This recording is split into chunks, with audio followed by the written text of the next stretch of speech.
علی سے ملنے جا ان کے غلام جاتے ہیں، علی سے ملنے جب ان کے غلام جاتے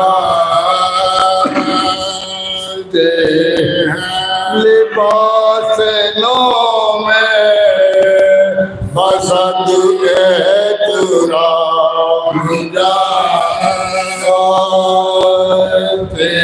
ہیں، علی سے ملنے جب ان کے غلام جاتے ہیں، شاہ قبر میں مومن کی پائے در کے فرشتے بھی گنے کرنے سلام جاتے ہیں، علی سے ملنے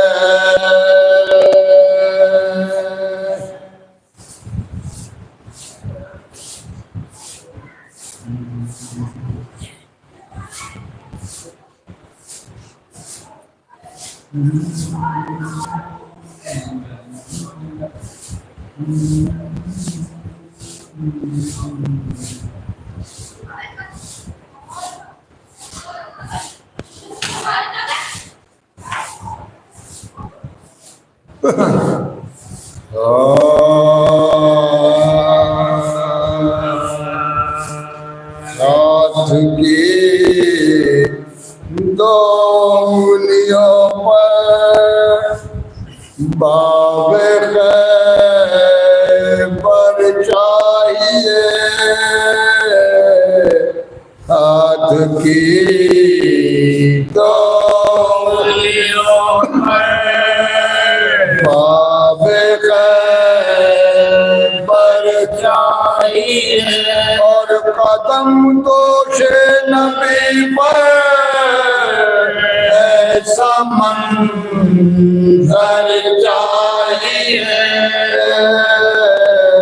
ہاتھ کی دو انگلیوں پر باب خیبر چاہیے، یہ وہ بادشاہ ہے کہ جس کے کھیلنے کے واسطے کم سے کم جھولے کے اندر ایک اور در چاہیے، ہاتھ کی دو انگلیوں پر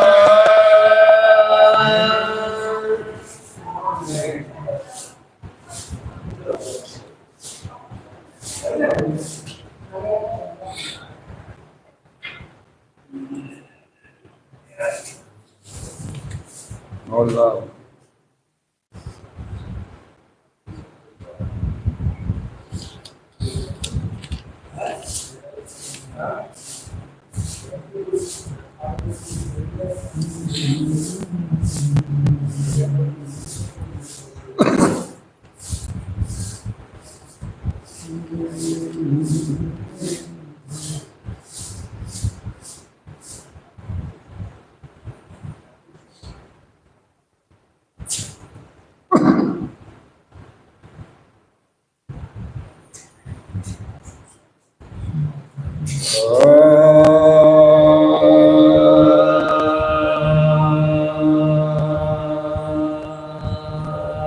محبوب دو جہاں پہنچے بشکل سایہ، محبوب دو جہاں پہنچے، جہاں بھی پہنچے بان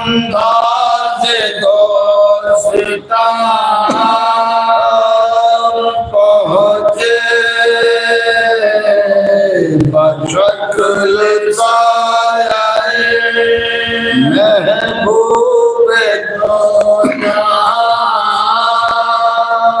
پہنچے گواہ ذات رسالت ہے اس حقیقت کی جہاں کوئی نہیں پہنچا وہاں علی پہنچے بشر رسالت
سارے منصوبے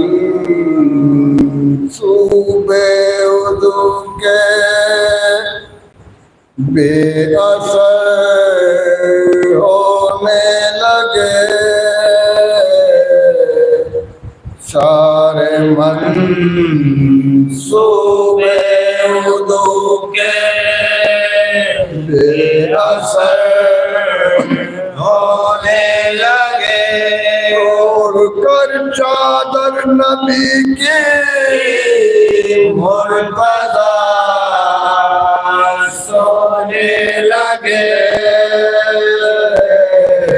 سارے منصوبے عدو کے بے اثر ہونے لگے نیند ہے در کی شب ہجرت عبادت ہو گئے جاگنے والے جو تھے وہ عمر بھر سوتے رہے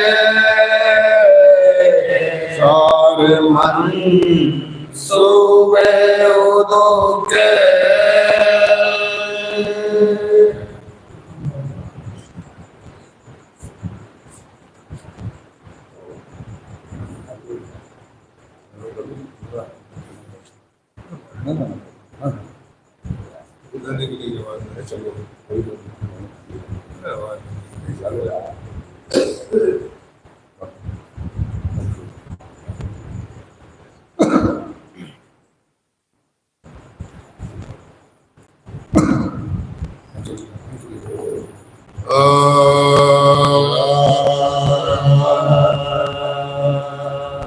اے خدا تجھ کو ہی زیبا ہے بڑائی تیری اے خدا تجھ کو ہی زیبا ہے بڑائی تیری نیازی تو کسی نے بھی نہ پائے نیازی تو کسی نے بھی نہ پائے جاگنے والے کو محروم دو عالم رکھا سونے والے سے کہا سارے خدائے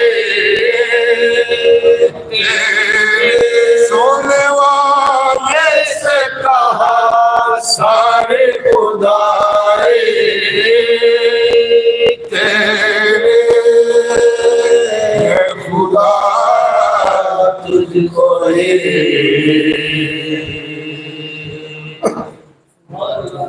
نعرہ سلوات پڑھیں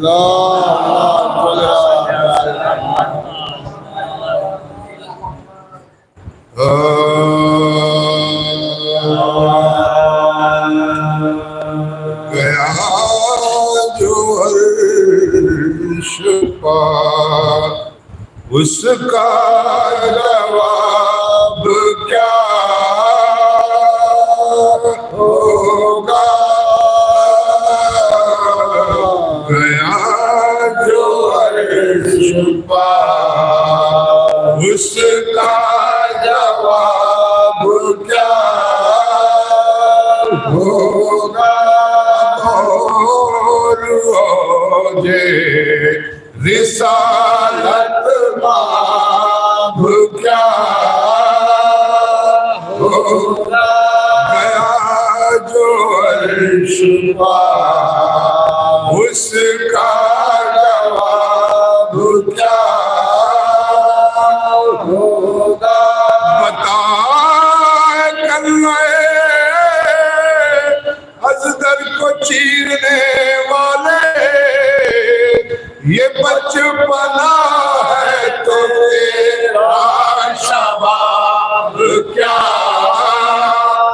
ہوگا گیا جو عرش پار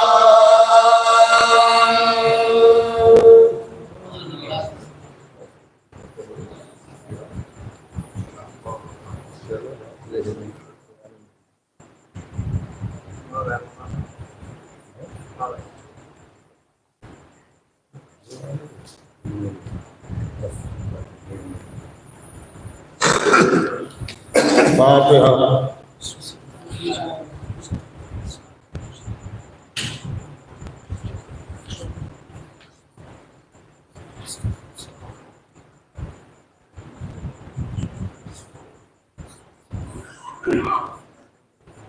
اللہم صلی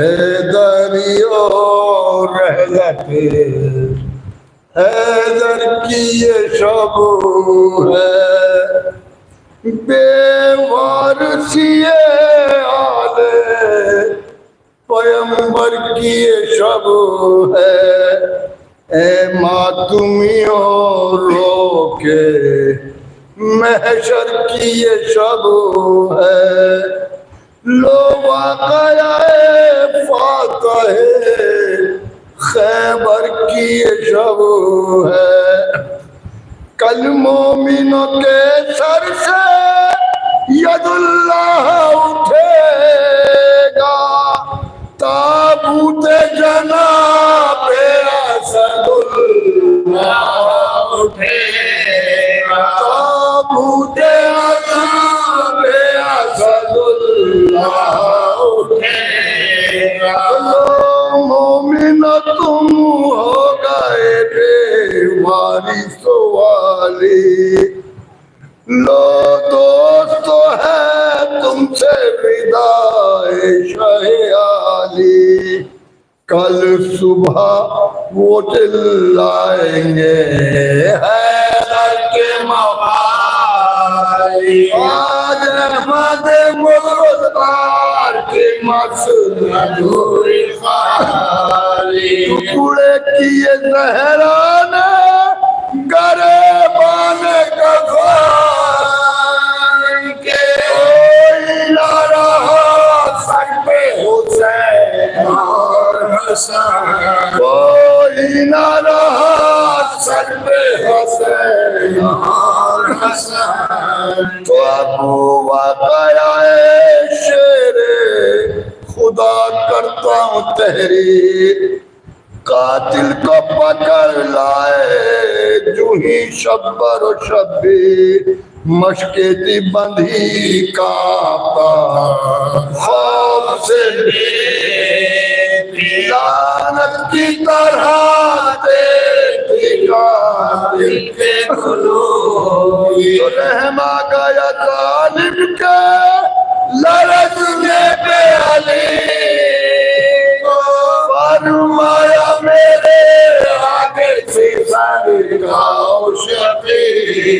فرمایا میرے آگے سے سر جھکاؤ شبیر کو، ساتھ ساتھ لئی مسجد کوفہ سے سراسر، گھر لے چلے سبتین نبی شہ کو اٹھا کر، تھے گرد تو سلاش کے سب شیعہ ہیں، فرزند یتیم آتے تھے سر ننگ برا، فرزند یتیم آتے تھے سر ننگ برا، زینب پہ یتیمی کی مصیبت جو پڑے،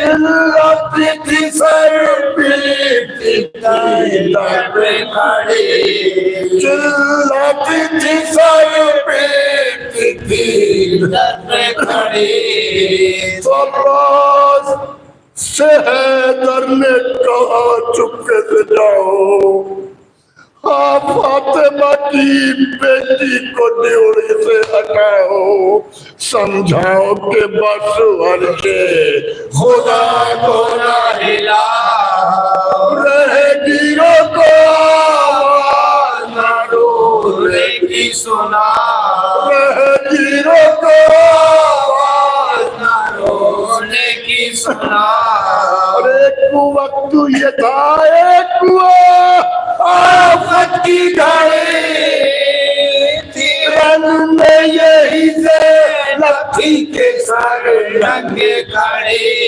رن میں یہی زینب تھی کہ سر ننگے کھڑی، تو یہ کہتے ہی بے چین ہوئے حیدر کرار، شبیر کی غربت پہ جگر ہو گیا پکار، ایک سمت سے اتنے میں سنا نوحہ قریبا، لیتے تھے پاؤں تر بیٹھے یہ کرتے ہوئے گھومتا، لیتے تھے پاؤں تر بیٹھے یہ کرتے ہوئے گھومتا، کس طرح رسیدہ کیے فریاد و پکار، یہ تو میرے آباز کے رونے کی صدا، یہ تو میرے آباز کے رونے کی صدا، تو رو کر کہا مولا نے اب افسوس کو ہے وسواس، کیوں میرا عباس نہیں آتا میرے پاس، یہ سن کے پھرے سر کو جھکائے ہوئے آبا، اور باندھ کے ہاتھوں کو یہ کی مرد پسند آیا، اور باندھ کے ہاتھوں کو یہ کی مرد پسند آیا، وہ درد ہے مجھ کو کہ افادہ نہیں کوئی سب کا ہے آقا میرا آقا نہیں ان سب کا ہے آقا میرا آقا نہیں تو فرمایا علی نے کہ نہ روئے میرے دلدار، کیا روتے ہو جیتا ہے ابھی حیدر کرار، بے وارث و والی تمہیں چھوڑوں نہ تیرا، وہ دولت کون ہے تمہیں دیتا ہے باپ، وہ دولت کون ہے تمہیں دیتا ہے باپ، اللہ سلامت رکھے مولا کو تمہارے، روح نہ بلاتا ہوں میں، روح نہ بلاتا ہوں میں آقا کو تمہارے، تو پھر رو کہا راضیے تقدیر کو لاؤ، مظلوم کو لاؤ، شہید دلگیر کو لاؤ اور شمع لاد صاحب تطہیر کو لاؤ، شبیر کو لاؤ میرے شبیر کو لاؤ، شبیر کو لاؤ میرے شبیر کو لاؤ، لاؤ اسے آفت کا فلک جس پہ گرے، سر جس کا اسی کوفے میں لے پہ گرے، سر جس کا اسی کوفے میں لے پہ گرے، یہ کہتے ہی شبیر سے غش کر گئے حیدر، اور جانب اللہ پیغمبر گئے حیدر، دیدار کے پیاسے لبے کوثر گئے حیدر، حیدر کے کسر رونے لگے مر گئے حیدر، حیدر کے کسر رونے لگے مر گئے حیدر، ملک پڑ گیا شاہنشاہ زیجہ سیدار، جنت کو جہاں سے اسد اللہ سیدار، جنت کو جہاں سے اسد اللہ سیدار، حیدریو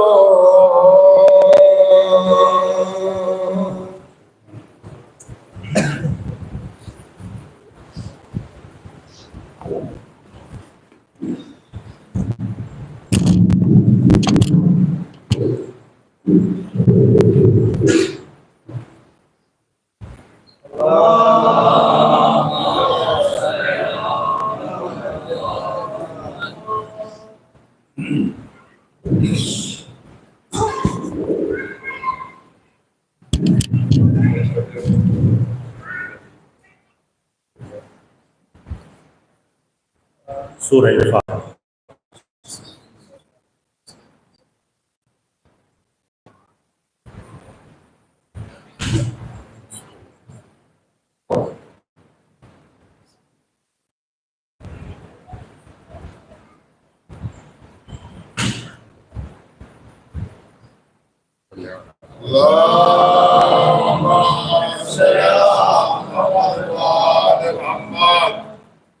لا حول ولا قوة إلا بالله العلي العظيم. أعوذ بالله من الشيطان اللعين الرجيم. بسم الله الرحمن الرحيم. الحمد لله رب العالمين والعاقبة للمتقين والصلاة والسلام على أشرف الأنبياء والمرسلين شفيع ذنوبنا وطبيب قلوبنا وحبيب نفوسنا أبي القاسم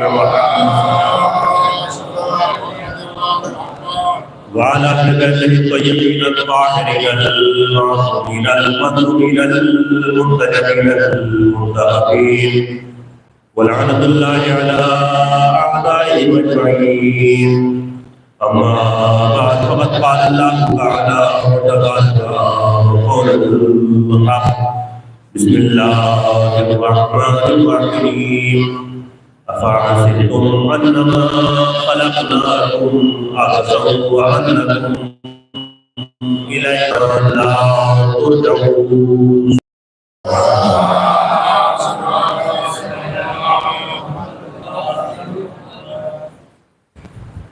حضرات گرامی قدر، آج کے مجلس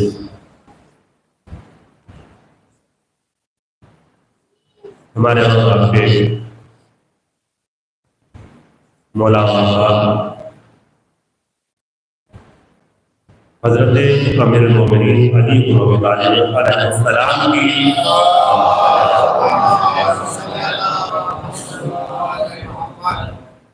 شہادت کے عنوان سے منعقد ہو رہی ہے.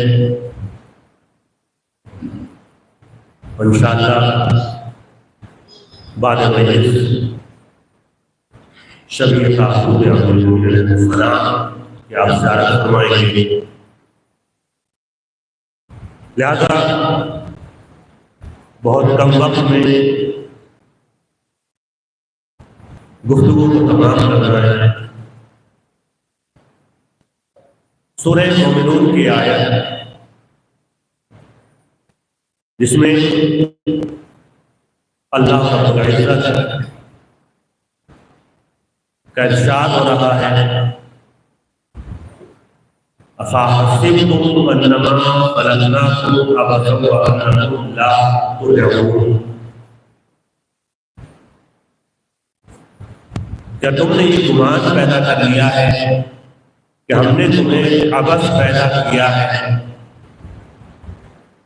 اور کیا تم ہماری طرف واپس پلٹ کر نہ ہوئے؟ ایسو اس آیت کریمہ سے یہ بات واضح ہو جاتی ہے کہ ہر ذی روح کو، جس کو خدا عالم نے اس دنیا میں خلق کیا ہے، وہ ہمیشہ کے لیے یہاں پر نہیں آیا ہے، بلکہ ایک نہ ایک دن اسے یہاں سے واپس جانا ہے۔ یہ دنیا جو کہ معصوم علیہ السلام کے اقوال کے مطابق فانی ہے، دار بقا اصل جو ہمارا گھر ہے وہ آخرت کا گھر ہے۔ لہذا اس آیت میں بھی خداوند عالم نے یہ عنوان پیش کیا کہ کیا تم نے یہ گمان پیدا کر لیا ہے کہ ہم نے تمہیں عبث پیدا کیا ہے اور کیا تم ہماری طرف واپس پلٹ کر نہ ہوگے؟ ایسا کبھی بھی یہ نہ سوچنا کہ اگر ہم دنیا میں ہیں تو ہمیشہ ہم یہیں کے لیے ہیں، بلکہ ایک نہ ایک دن ہر ذی روح کو یہاں سے پلٹ کر کے جانا ہے۔ صلوات پڑھنے پر محمد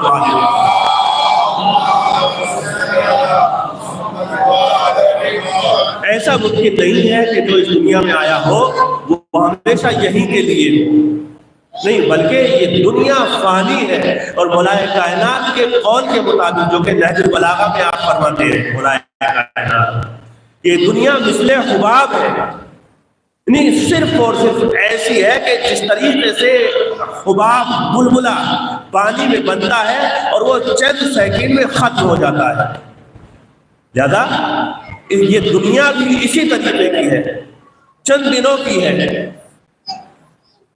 لہذا ہمیں کبھی یہ نہیں سوچنا چاہیے، لیکن اعزاز محترم خداوند عالم پھر ارشاد فرما ہے کہ کیا تم نے یہ گمان پیدا کر لیا ہے کہ ہم نے تمہیں عبث پیدا کیا ہے؟ ایسا خداوند عالم نے کسی شے کو عبث پیدا نہیں کیا، ہر شے کے پیدا ہونے کا کوئی نہ کوئی مقصد ہے، کوئی نہ کوئی ریزن ہے، کوئی نہ کوئی ہدف ہے۔ یہ اور بات ہے کہ ہم نہ سمجھ سکے کہ خداوند عالم نے اگر کسی شے کو خلق کیا ہے تو آخر مقصد خلقت کیا ہے۔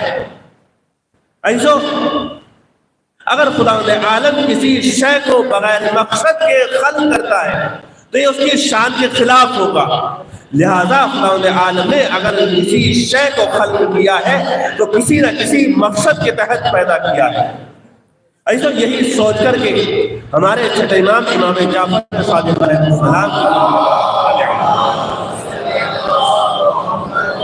ایک شخص آتا ہے اور آنے کے بعد یہی سوال کرتا ہے کہ امام آپ یہ فرما رہے ہیں کہ خداوند عالم نے کسی شے کو عبث پیدا نہیں کیا، کسی نہ کسی مقصد کے تحت پیدا کیا ہے، لہذا جب کسی نہ کسی مقصد کے تحت ہر شے کو خداوند عالم نے پیدا کیا ہے تو یہ زہریلے جانور ہیں، جیسے سانپ ہے، بچھو ہے، یا اسی طریقے کے اور بہت سے زہریلے جانور ہیں۔ خداوند عالم نے ان زہریلے جانوروں کو کیوں خلق کیا ہے؟ جبکہ اگر یہ جانور انسان کو کاٹتے ہیں تو انسان کو تکلیف ہی نہیں بلکہ بسا اوقات ایسا ہوتا ہے کہ انسان ان کے کاٹنے سے مر جاتا ہے۔ لہذا مقصد خلقت کیا ہے؟ خداوند عالم نے انہیں کیوں پیدا کیا ہے جبکہ یہ موذی جانور ہے، نقصان دہ ہے؟ آخر مقصد خلقت کیا ہے کیا؟ ایسا امام علیہ السلام نے فرمایا کہ بے شک خداوند عالم نے جس شے کو خلق کیا ہے وہ کسی نہ کسی مقصد کے تحت خلق کیا ہے، کہ جب ہر شے کو خداوند عالم نے کسی نہ کسی مقصد کے تحت پیدا کیا ہے، تو یہ سانپ ہے، بچھو ہے، یا اسی کے طریقے سے دوسرے زہریلے جانور ہیں، ان کا بھی مقصد خلقت کچھ نہ کچھ ضرور ہے۔ تو کیا ہے؟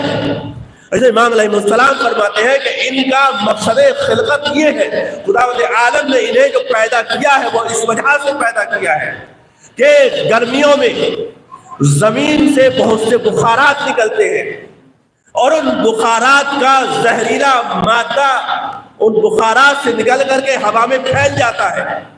لہذا جب یہ زہریلا مادہ ہوا میں پھیل جاتا ہے تو یہ زہریلے جانور ہیں جو کہ اپنے اندر اس زہریلے مادے کو جذب کر لیتے ہیں اور ہوا صاف ہو جاتی ہے۔ اگر یہ زہریلے جانور نہ ہوتے تو یہ زہریلا مادہ ہوا میں پھیلا رہتا، اور جب یہ زہریلا مادہ ہوا میں پھیلا رہتا تو باقی مخلوق جو بھی خداوند عالم کی مخلوق ہے وہ ہوا کے ذریعے سے سانس لیتی ہے، اور ہوا کے ذریعے سے یہ زہریلا مادہ اس مخلوق کے اندر جاتا۔ جب یہ زہریلا مادہ مخلوق خدا کے اندر جاتا تو مخلوق خدا بیمار ہو سکتی تھی، مخلوق خدا کو یہ زہریلا مادہ نقصان دہ ثابت ہو سکتا تھا۔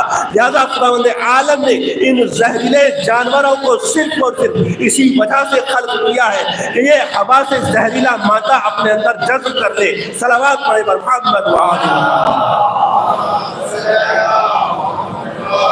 لہذا خداوند عالم نے یہ زہریلے جانور جو پیدا کیے، جو یہ خلق فرمائے ہیں، اس وجہ سے خلق فرمائے ہیں کہ یہ زہریلا مادہ اپنے اندر جذب کر لے تاکہ ہوا صاف ہو جائے اور باقی مخلوق اس ہوا کو استعمال کر سکے۔ یہ ہے مقصد خلقت۔ تو اور بھی تمام چیزیں اسی طریقے سے ہماری نگاہ کے سامنے بہت سی چیزیں ہیں کہ جن کو ہم نہیں سمجھ پاتے کہ آخر وجہ کیا ہے کہ خداوند عالم نے اس شے کو کیوں خلق کیا ہے۔ یا کبھی کبھی ہم دیکھتے ہیں کہ انسان جو ہے بیمار ہوتا ہے، جب بیمار ہوتا ہے تو ہمارے ذہن میں یہی بات آتی ہے کہ آخر وجہ کیا ہے کہ خداوند عالم نے ہمیں بیمار کر دیا، آخر ہم نے کیا ایسا کام کر دیا۔ ایسا علماء نے روایات میں بیان کیا کہ ایک شخص ہے جو کہ کوفے کا رہنے والا ہے۔ یہ شخص ہمارے چوتھے امام امام زین العابدین علیہ السلام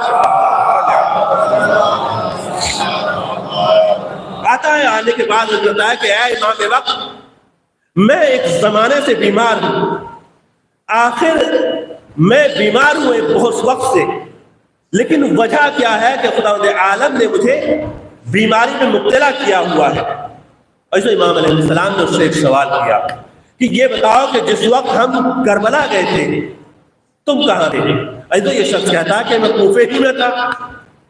تو ایسے امام علیہ السلام نے فرمایا کہ جس وقت ہم کربلا گئے تھے تو کوفے میں تھا، تو حاکم وقت کا اعلان تھا، کیا کہ حاکم وقت ابن زیاد کا یہ اعلان تھا کہ قتل حسین میں ہر کوئی حصہ لے سوائے بچے، بوڑھے اور بیماروں کے۔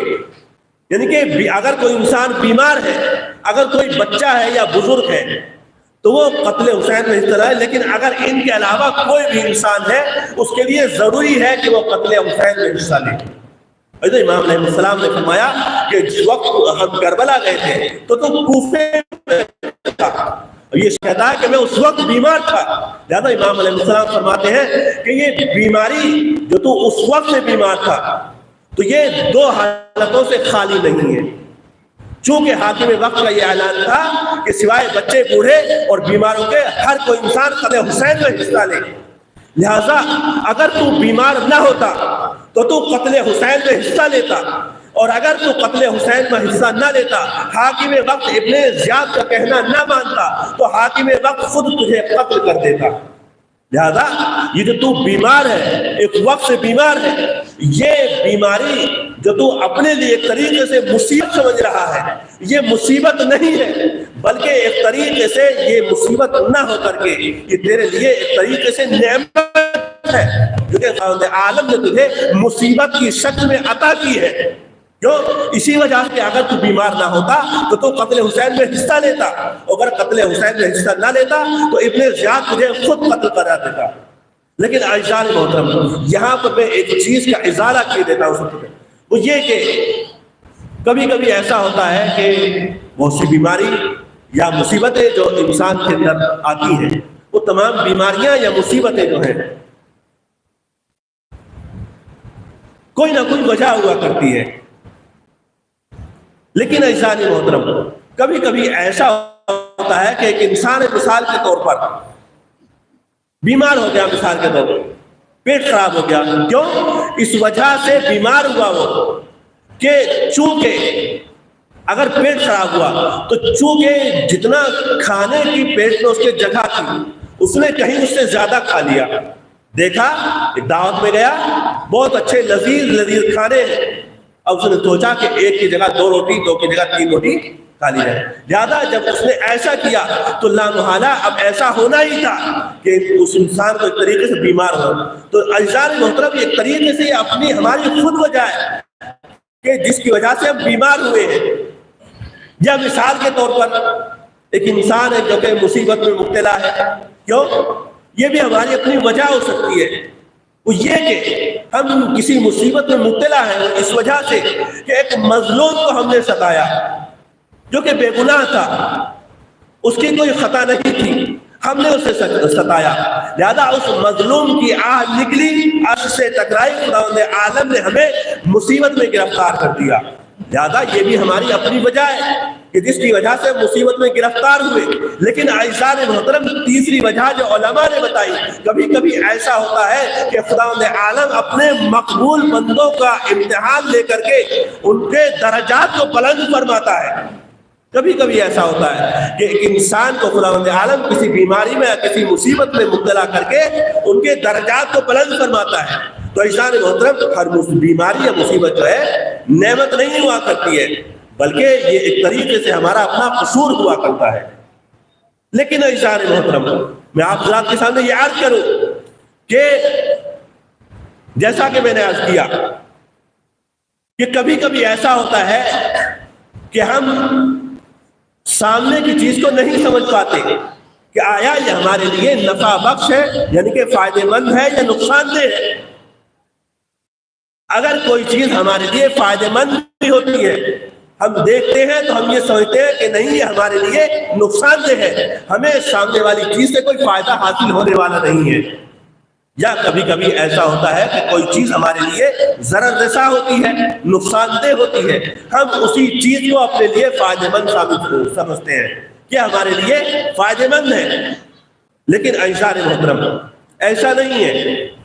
جو جناب عیسیٰ علیہ السلام ہے، خداوند عالم کی بارگاہ میں مناجات کرتے ہیں کہ اے میرے پروردگار، مجھے اپنے ایک دوست کی زیارت نصیب فرما. جناب عیسیٰ علیہ السلام کہ مجھے اپنے ایک دوست کی زیارت نصیب فرما. ایسو خداوند عالم کی طرف سے آواز آتی ہے کہ فلاں مقام پہ جاؤ، وہاں میرا ایک دوست ہے، اس سے جا کر کے ملاقات کرو. جناب عیسیٰ علیہ السلام پہنچتے ہیں اس مقام پر. کیا دیکھا کہ ایک خاتون ہے. کیسی ہے؟ جو کہ آنکھوں سے نابینا ہے، ہاتھ اور پیروں سے بھی معذور ہے. جناب عیسیٰ علیہ السلام نے اس خاتون کو دیکھا، پروردگار نے مجھے یہاں بھیجا ہے جو کہ یہ ایک خاتون ہے، آنکھوں سے نابینا ہے، ہاتھ اور پیروں سے معذور ہے، مکھیاں جو ہے جمع ہے اس کے جسم پر. لیکن عیسیٰ علیہ السلام چونکہ نبی خدا تھے، جناب عیسیٰ علیہ السلام نے پہنچ کر کے اس خاتون کو سلام کیا. تو جیسے ہی جناب عیسیٰ علیہ السلام نے اس خاتون کو سلام کیا، وہ خاتون جواب دیتی ہے وعلیکم السلام یا روح اللہ.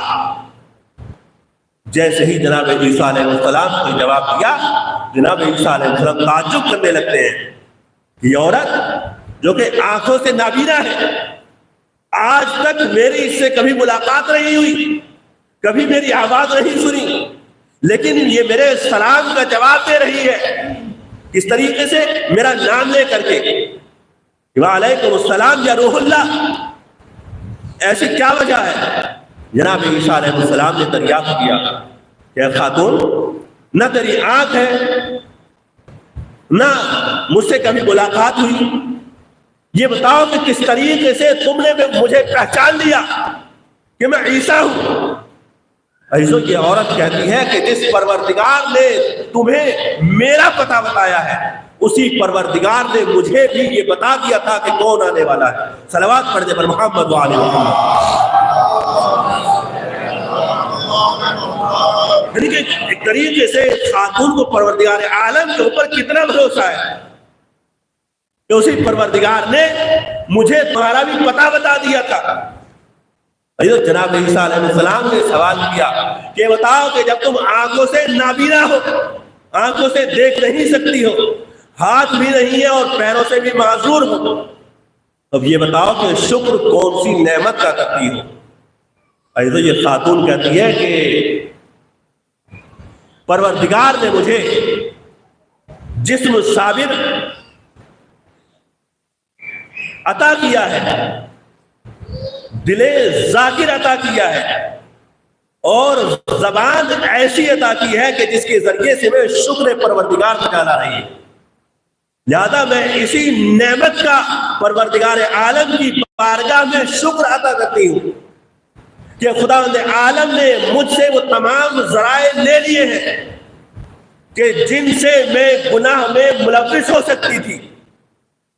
اگر میرے ہاتھ ہوتے تو یہ ہاتھ لقمہ حرام کی طرف جا سکتے تھے، اگر آنکھیں ہوتی تو یہی آنکھیں نامحرم کی طرف جا سکتی تھی، اگر پیر ہوتے تو لذات دنیا کی طرف جا سکتے تھے۔ لہذا میں شکر ادا کرتی ہوں انہی نعمات کا کہ خداوند عالم نے مجھے وہ نعمات عطا کی ہیں کہ جن سے میں گناہ میں ملوث نہیں ہو سکتی ہوں۔ صلوات پڑھ دے پر محمد وآل محمد۔ اب جناب عیسیٰ علیہ السلام نے آخری سوال کیا، کیا کہ یہ بتاؤ کہ یہاں پر جبکہ دور تک کوئی موجود نہیں ہے، کوئی بستی بھی نہیں ہے، جنگل ہے، بیابان ہے، یہاں پر تم پڑی ہوئی ہو، اس جگہ پر تمہاری خبرگیری کون کرتا ہے؟ ایسو یہ عورت جواب دیتی ہے کہ وہی پروردگار عالم کہ جس نے ساتوں آسمانوں کو بلا ستون کے کھڑا کیا ہے۔ صلوات پڑھ دے پر محمد وآل محمد۔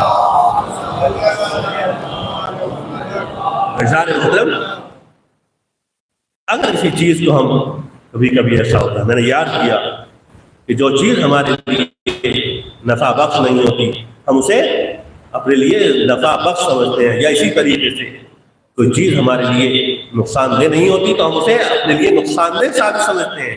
لیکن اعزاز محترم پروردگار عالم جس شے کو بھی خداوند عالم نے خلق کیا کسی نہ کسی مقصد کے تحت، کسی نہ کسی ریزن کے بعد، آج کی مجلس میں نے آپ حضرات یاد کیا کہ چونکہ شب شہادت مولائے متقیان ہے،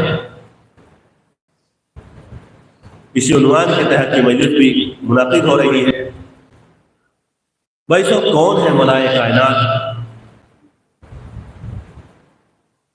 وہ امام کہ جو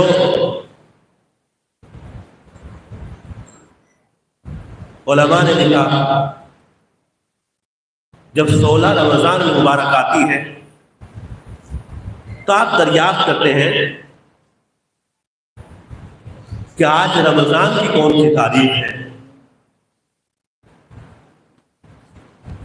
جواب دیا جاتا ہے کہ مولا آج رمضان کی 16 تاریخ ہے۔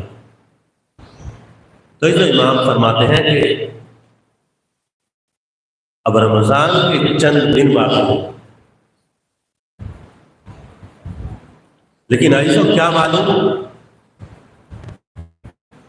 کہ امام علیہ السلام اس دنیا میں چند روز کے مہمان ہیں۔ 19 رمضان مبارک کی صبح آتی ہے،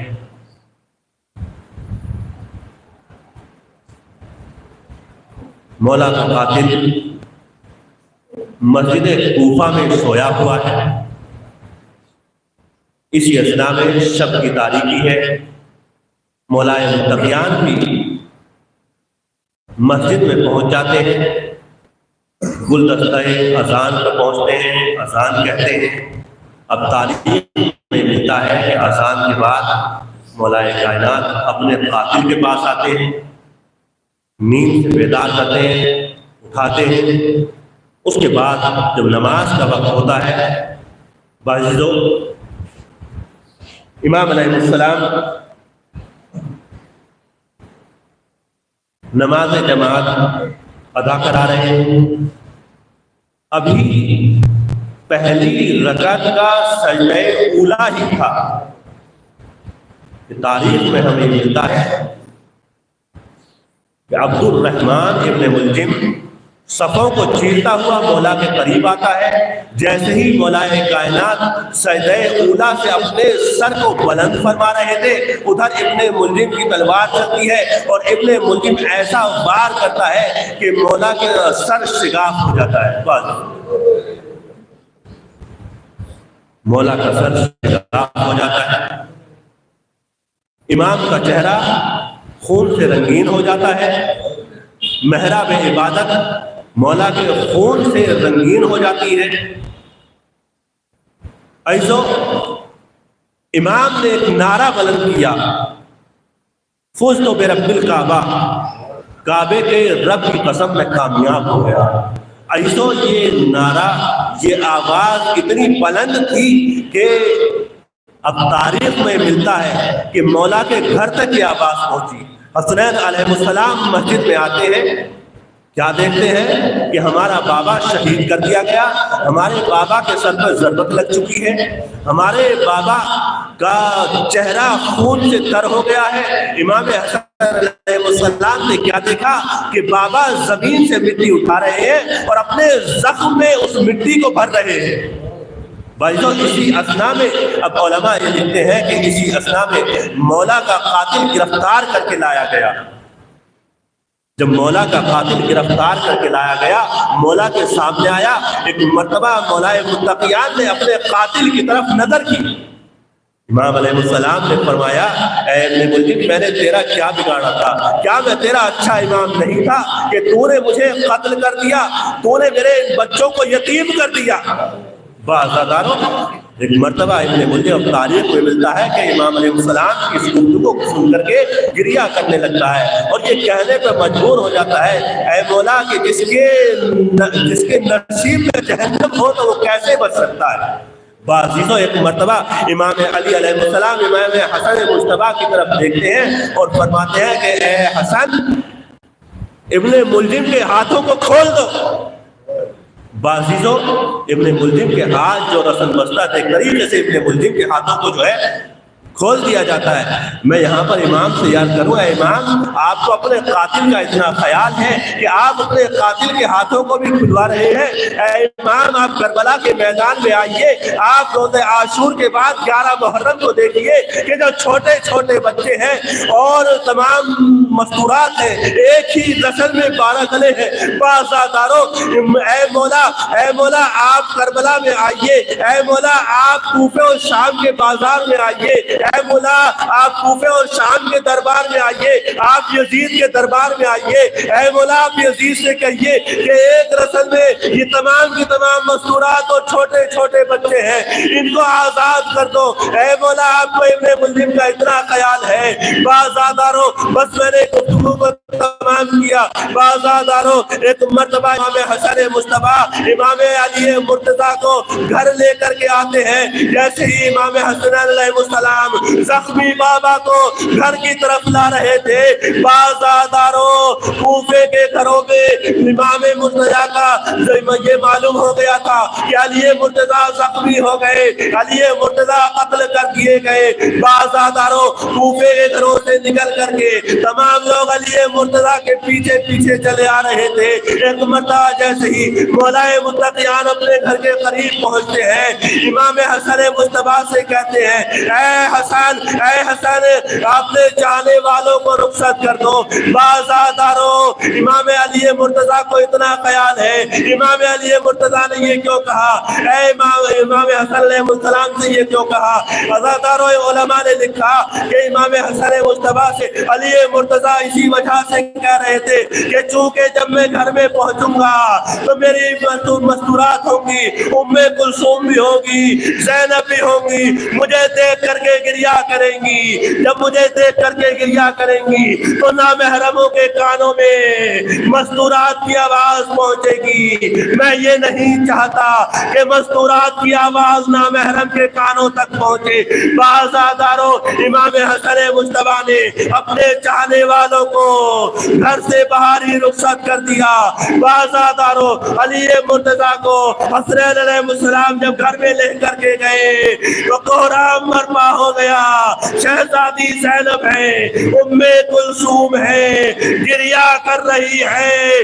بازاداروں، 21 رمضان المبارک کی صبح نمودار ہوتی ہے۔ امام علی مرتضیٰ حسنین علیہ السلام کو وصیت کرتے ہیں۔ ایک مرتبہ امام حسن علیہ السلام سے فرماتے ہیں، اے بیٹا حسن، چونکہ تم میرے بڑے فرزند ہو، میرے بعد تم ہی امام وقت ہو، میں تمہیں وصیت کرتا ہوں کہ تم ہی مجھے غسل و کفن دینا۔ بازاداروں، ابھی امام علیہ السلام یہی کہہ رہے تھے کہ ایک مرتبہ جناب عباس آتے ہیں، جناب عباس کا ہاتھ پکڑتے ہیں اور ہاتھ پکڑنے کے بعد امام حسین علیہ السلام کے ہاتھ میں دیتے ہیں۔ بازاداروں، ابھی امام علی مرتضیٰ رخصتی ہو رہے تھے کہ ایک مرتبہ علی مرتضیٰ کی آنکھیں بند ہو گئی۔ بازاداروں، امام متقیان دنیا سے رخصت ہو گئے۔ امام حسنین علیہ السلام نے علی مرتضیٰ کو غسل دیا۔ بازاداروں، جنازہ تیار ہوا، حسنین علیہ السلام ہے، جنازہ اٹھاتے ہیں۔ بازاداروں، امام علی مرتضیٰ کا جنازہ نجف اشرف میں پہنچا، علی مرتضیٰ کو نجف اشرف میں دفن کر دیا گیا۔ حسنین علیہ السلام جنازے کو دفن کر کے گھر کی طرف تشریف لا رہے ہیں۔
احساس یتیمی ہے، ویراں ہے علی کا گھر۔ احساس یتیمی ہے، ویراں ہے علی کا گھر۔ بن باپ کے یہ پہلی رات آئی ہے بچوں پر، روتی تھی کہیں زینب، شبیر کہیں شبر۔ فضا نے جو دیکھا تو کہنے لگی رو رو کر، ماں بھی نہ ہو دنیا میں اور باپ بھی مر جائے، اللہ کسی پر بھی یہ وقت نہیں آئے۔ اللہ کسی پر بھی یہ وقت نہیں آئے، یہ رات خدا جانے کس حال میں گزرے گی بچوں کی نگاہوں میں، تصویر ہے بابا کی، بابا سے جدا ہو کر کس طرح جیا جائے، ماں بھی نہ ہو دنیا میں اور باپ بھی مر جائے، میت جہاں رکھی تھی زینب وہیں بیٹھی ہے، عباس کے چہرے کو اب دیکھ کے روتی ہے، کہتی ہے کوئی میرے بابا کو بلا لائے، ماں بھی نہ ہو دنیا میں اور باپ بھی مر جائے، ہاتھوں میں رقیہ کے بابا کا مسلح ہے، کلثوم کے ہاتھوں میں بابا کا امامہ ہے، ارے بابا نہیں آئیں گے کوئی انہیں بتلائے، ارے ماں یاد جو آئے تو وہ آتے تھے تربت پر، رخصت کیا بابا کو حسنین نے کہہ کر، اور ملنے کہاں جائیں گے جب باپ کی یاد آئے، ماں بھی نہ ہو دنیا میں اور باپ بھی مر جائے، اب مجھ کو رلاتا ہے شہزادی کا وہ کہنا، فضا میرے بچوں سے تم دور نہیں رہنا، ماں باپ کے بن جینا مشکل ہے بہت، ہائے ماں بھی نہ ہو دنیا میں اور باپ بھی مر جائے، اس عالم غربت میں ماں زندہ اگر ہوتی، اس عالم غربت میں ماں زندہ اگر ہوتی، اور بن باپ کے بچوں کو سینے سے لگا لیتی، آغاز یتیمی ہے دل غم سے نہ پھٹ جائے، ماں بھی نہ ہو دنیا میں اور باپ بھی مر جائے، ذیشان و رضا ہے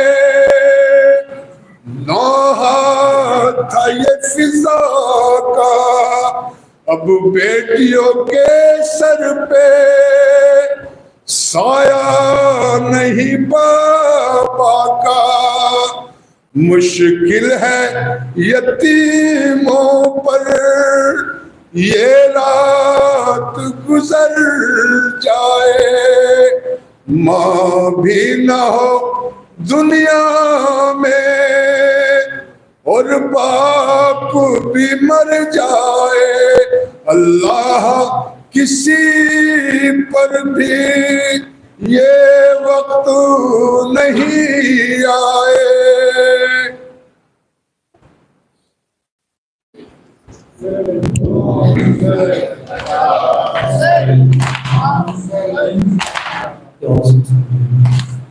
سنو روزہ دارو علی مرتضیٰ کے لگی تیغ سر پر غضب ہو گیا ہے۔ سنو روزہ دارو علی مرتضیٰ کے لگی تیغ سر پر غضب ہو گیا ہے۔ سنو روزہ دارو علی مرتضیٰ کے لگی تیغ سر پر غضب ہو گیا ہے۔ سنو روزہ دارو علی مرتضیٰ کے لگی تیغ سر پر غضب ہو گیا ہے۔ غم کا یہ منظر کہو خاک اڑا کر غضب ہو گیا ہے۔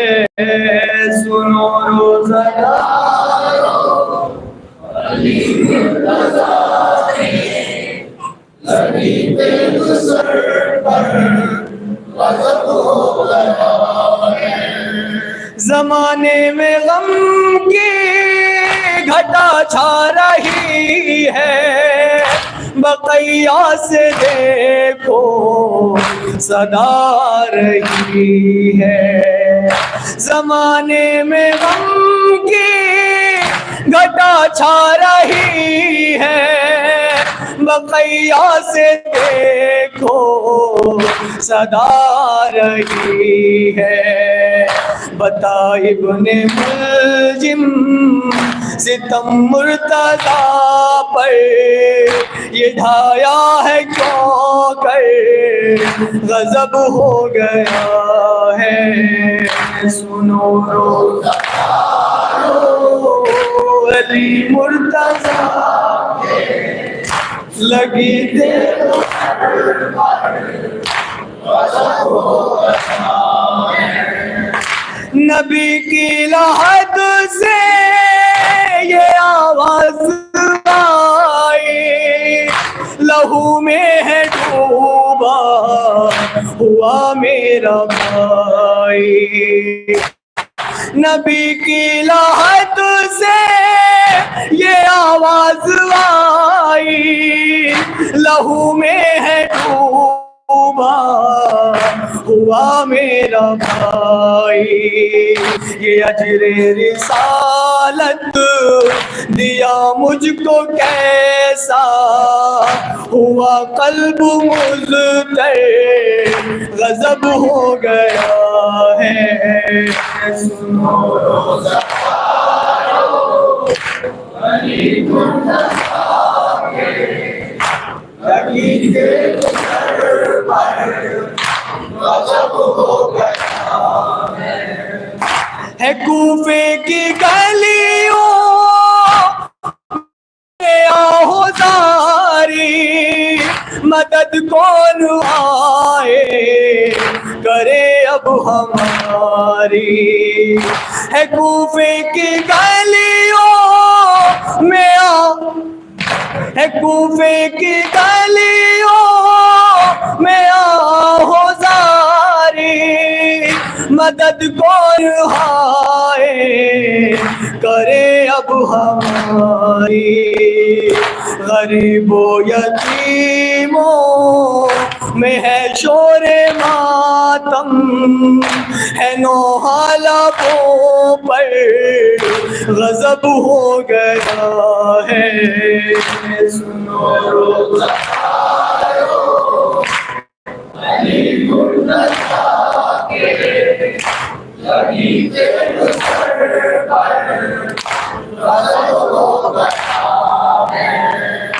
یہ حسنین زینب سے کہتے ہیں رو کر یتیمی کا صدمہ سہے کیسے دل پر.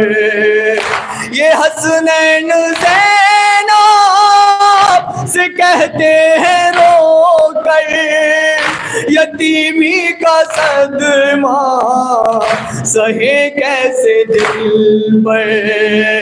ہے تنہائی کیسی نہ بابا ہے اور نہ ہے سر پہ مادر غضب ہو گیا ہے. سنو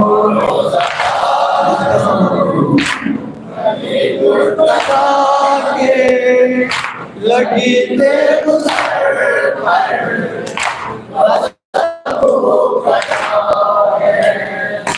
جنازہ علی کا اٹھا ہے اہل عزا میں بکا ہائے.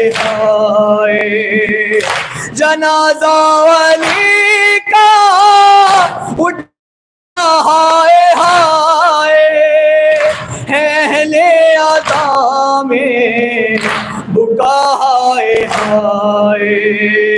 بپا شور ماتم فلک پر ہے باقر جو کہتا ہے صفدر غضب ہو گیا ہے.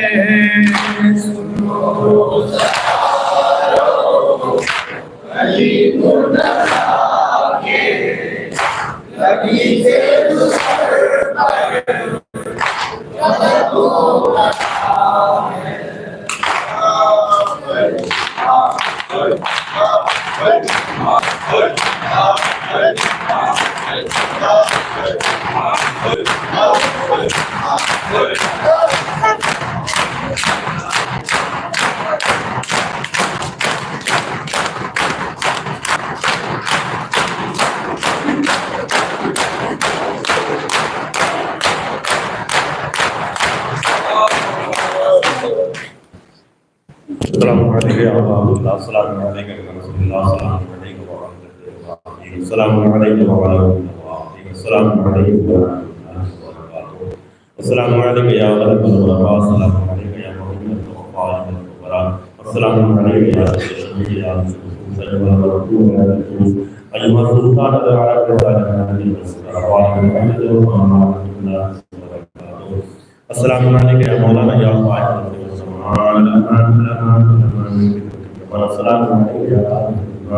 السلام علیکم یا شہید القرآن. السلام علیکم یا تفسیر القرآن. السلام علیکم یا امام الجان. السلام علیکم یا امام زماننا عجل اللہ فرجک وسهل اللہ تعالی وبرکاتہ. السلام علیکم ورحمۃ اللہ وبرکاتہ.